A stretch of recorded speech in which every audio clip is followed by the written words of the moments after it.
Bonjour et bienvenue dans notre 3 questions sûres qui portent aujourd'hui sur les contributions formation et la taxe d'apprentissage qui font l'objet d'une rubrique dédiée du bulletin officiel de la Sécurité sociale, opposable depuis le 1er novembre. Selon le principe du 3 questions sûres, nous vous avons demandé quelles étaient vos questions. Nous en avons sélectionné 3.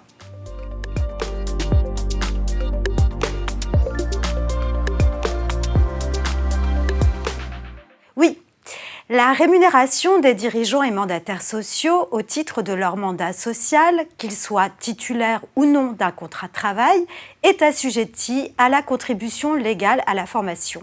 Le bulletin officiel de la Sécurité sociale, BOSS, le prévoit expressément pour la contribution légale à la formation. Selon nous, il en va de même pour la taxe d'apprentissage compte tenu de la même référence commune à l'assiette des cotisations de sécurité sociale. Le BOSS précise que l'assujettissement est obligatoire à compter de la période d'emploi de mai 2024 à déclarer via la DSN du 5 ou du 15 juin 2024. La raison est que la règle est restée ambiguë, notamment parce qu'une information du site du réseau des URSSAF, en ligne fin 2023, début 2024, avait indiqué que la rémunération des dirigeants et mandataires sociaux, relevant du régime général mais non titulaires d'un contrat de travail, n'était pas soumise aux contributions formation. Cette information avait été supprimée le 19 janvier 2024. Puis, au printemps 2024, le réseau des URSSAF avait affirmé que la rémunération des mandataires sociaux entrait bien dans l'assiette de la contribution à la formation. Maintenant, c'est clair. Le BOSS explique que les mandataires sociaux sont assujettis aux contributions et laisse un temps aux employeurs pour s'y conformer, car la question a un peu flotté.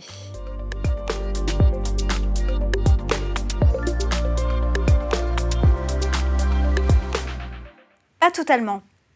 En effet, dans le BTP, les employeurs relevant du régime des moins de 11 salariés continuent de verser la contribution formation due au titre du CCA-BTP, Comité de concertation et de coordination de l'apprentissage du bâtiment et des travaux publics, à la caisse prévoyance du BTP.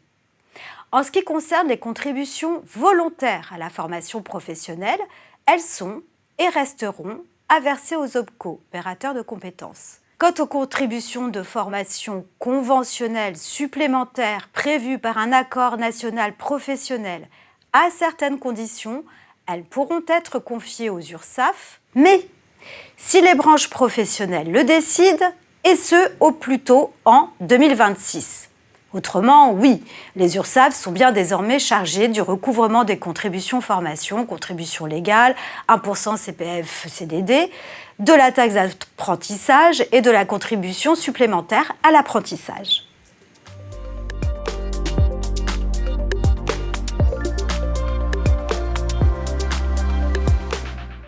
Il est bien prévu pour perdurer. Pour mémoire, hors Alsace-Moselle, les employeurs peuvent décider, via la plateforme de répartition Soltea, d'affecter tout ou partie des sommes qu'ils ont versées aux URSSAF au titre de la fraction solde, 0,09%, de la taxe d'apprentissage à des formations ou établissements bénéficiaires spécifiquement désignés. La Caisse des dépôts se charge ensuite de procéder au versement au profit des établissements et formations désignés. Pour cette année 2024, la campagne de répartition a été clôturée au 25 octobre 2024 pour la deuxième période de répartition. À partir de ce 19 novembre 2024, il y aura le deuxième virement des fonds fléchés par l'employeur. Et à partir du 27 novembre 2024, il y aura un versement des fonds non répartis selon des critères fixés par voie réglementaire. Notre 3 questions sûres s'arrête ici. Si vous souhaitez en savoir encore plus sur les contributions à la formation professionnelle et la taxe d'apprentissage, vous pouvez consulter le dictionnaire social, le dictionnaire paye, le mensuel RF 1155, le dossier de RF Paye de novembre 2024, RF Paye 352 sur les contributions à la formation professionnelle, et le dossier de RF Paye qui va paraître en décembre 2024, RF Paye 353, sur la taxe d'apprentissage. Merci d'avoir regardé cette vidéo. Nous espérons que vous avez trouvé ces informations utiles et instructives. N'hésitez pas à partager vos commentaires et à vous abonner pour ne manquer aucune de nos prochaines vidéos. À bientôt!